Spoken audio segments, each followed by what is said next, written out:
So the first two cards that really jumped out at me here is the Queen of Pentacles.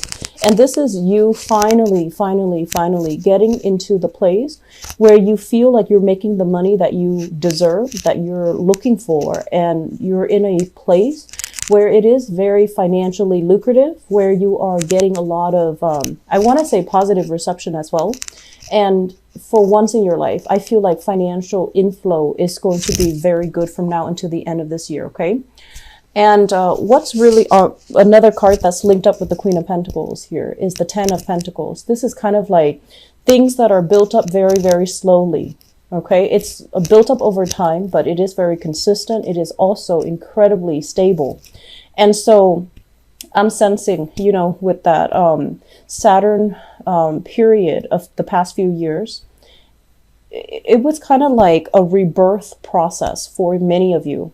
And you really looked at your finances and you really looked at your career sector and you're trying to figure out, you know, what is the best logical step that I need to take so that I can secure a future for myself. Many of you are really adamant about, you know, planning for your retirement, planning to kind of like build up wealth so that you can leave a legacy for your children, so that you can leave something so that when you're gone, your children can inherit them.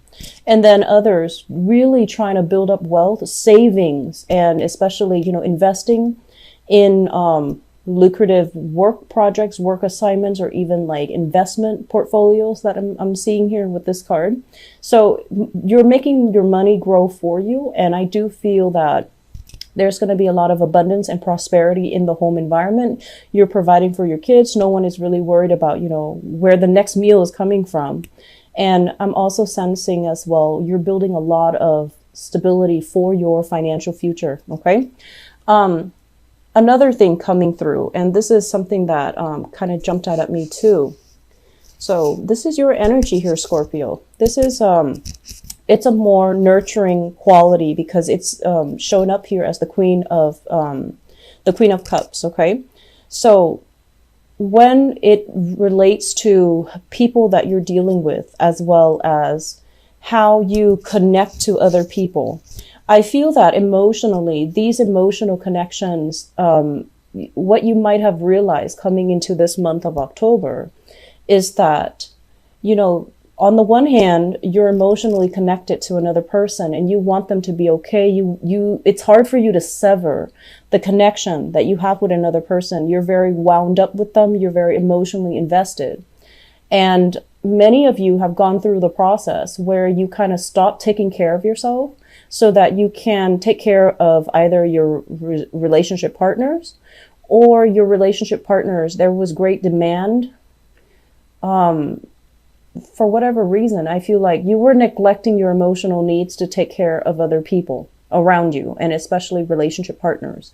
The relationship partner comes up here as the King of Wands. So this is a fire sign, Sagittarius, Aries, or Leo. And this is their sun, moon, or rising. It could be male or female, depending on, you know, who you're dealing with. But this is a male or female energy. This is somebody who is very, I want to say they're very loyal. They're very protective. And they really care about you. There's great, intense chemistry related, you know, in the interaction between you and them. But I feel like they're at a point where they're trying to figure things out for themselves. And they're at a point where they're trying to take a next step, a big leap in their financial life, in their career, in their professional life. And so they might be scoping out, you know, what's the next step for themselves. And so many of you are kind of like slaving away, taking care of your relationship partner. And the important thing for this month is to pull back this energy, learn to take care of yourself, take care of your emotional needs, slow down and, you know, nurture yourself rather than dissipating your time, resources, energies, and you feel very depleted. And so if your partner is at a point where they're really concerned about their career, where they're, you know, putting in a lot of overtime at work, for example, and you feel a little bit sidelined, you feel like you're put on the back burner, it's really important to address these issues up front, okay, so that they don't breed resentment, okay? For your emotional health, we do have the Queen of Cups linked up here with the Empress. And the Empress, usually this card is about, abundance. It's about feeling very comfortable, feeling very confident in your own skin. When it shows up in the reverse position, I feel like for many of you professionally, you might be feeling a little bit like, do I have the skills? Do I have the knowledge? Am I capable? So there's a lot of self-doubt coming through for this month, whether or not you have the skills to do something, whether or not you're going to be able to succeed, whether or not things are going to work out in your relationship sector, and whether or not as well, things are going to work out the way you anticipate in the financial sector. So the self-doubt, Scorpios, as with every water sign, I feel water signs are bogged down with a lot of self-doubt, a lot of negative self-talk too, because deep down there's a deep sense of insecurity, like, am I good enough? Is it the right thing for me? If it's the right thing for me, why does it take so long? Why is it so difficult? Because intuitively, you understand that when it's the right thing, it should flow. It should be smooth. It shouldn't require so much investment and so much work and so much back and forth. And so you're questioning the validity of either a relationship, or you're questioning the validity of, am I in the right career? Am I in the right place? Am I going to be able to make it and be successful? Because I feel like you feel like you're lacking in either experience. You feel you're lacking in either, self-confidence to be able to make the next step, to be able to make that leap to secure your financial future. This energy, if it doesn't exhibit a person, I do feel what it relates to is in the career front, once again, professionally, there are contracts that might be a little bit unclear. There are things that you might be deciding between you and, like either a supervisor or higher up, a business partner, where you're trying to draw up contracts, you're trying to establish, procedures or baseline rules and regulations of how you need to bring, like what you need to contribute in a work environment, what they need to contribute. And things are left a little bit unclear. You're trying to push things along. You're trying to, smooth things out and push things along so that you both can come to an agreement or a consensus. And the person that you're dealing with is kind of dragging their feet. They're kind of like, let's just see what happens. Let's just see, how things are going to plan out. Let's just slow things down and not finalize anything. So it can be a little bit frustrating if you have contracts that needs to be signed, if you have legal issues that you're trying to get rolling or, get some closure on, and it's not coming or it's not happening in the manner that you'd hope. Okay. And so I feel like the major theme for this month is really take it easy. Do not doubt yourself. Financial abundance is coming in plentifully.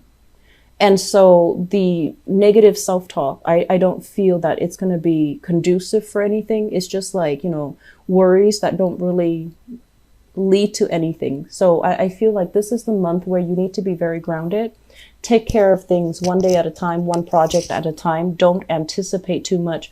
What's going to happen in the future? Are we going to be okay? Is everybody going to be on board? Work as well.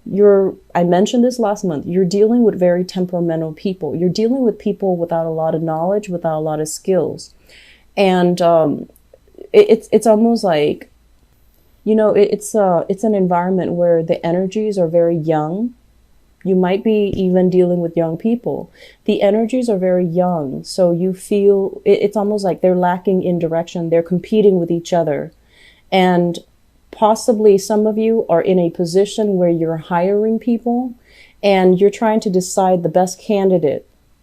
And I feel like of all the people that are, putting in their candidacy, you're starting to realize that they might not have the necessary skills. So you might not choose any of these options that are on the table. Okay.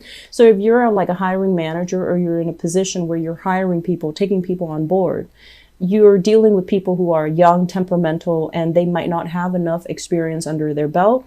And so you're not really sure if you want to spend the time training them or investing in, building them up from scratch and then having them leave once they accumulated the skills. So I feel like there are a lot of things that you're juggling in the works sector, and you're making very, very important decisions that will set you up financially for the next few years or for the next decade even. So I feel like this is a big, big month And the energy is, don't doubt yourself. You know, you have the skills, you have the expertise. You're a very good judge of character. So if these people are coming in and they're trying to get a job from you, or they're trying to curry favor with you, go with the practical choice. Go with somebody that is consistent. So when you train them, you know, you spend the time training them, and the energy and the resources, even if they might be a little bit slow on the uptake, they're still going to be around when you need them, rather than choosing someone who's very dynamic, who's a little bit hot-headed, and then you end up, you know, you train them and then they end up leaving. Okay, they end up flying the nest. I do feel a big element here regarding children. So those of you who have children, so the Queen of Cups with the Page of Cups, this is usually like a family unit, and especially younger people.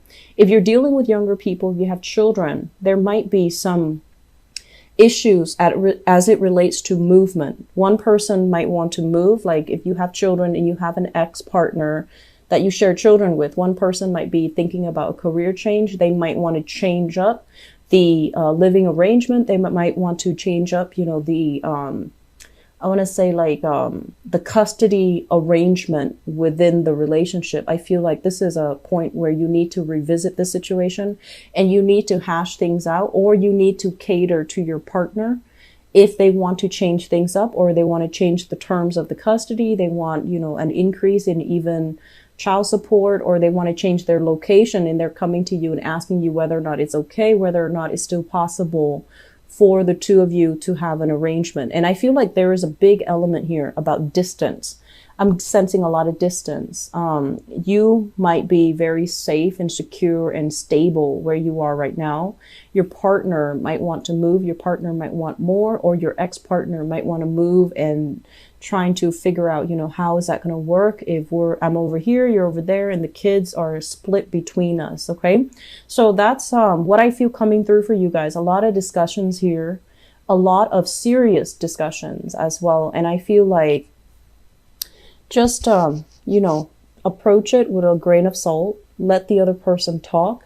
You might not get the negotiation going your way if you become hot-headed, or if you become like closed off. Okay. So the important thing is not to feel threatened. And the important thing is to be very grounded and to be very practical with the decisions that you're making, and to, you know, really think about what's best for the children if that's what you're dealing with.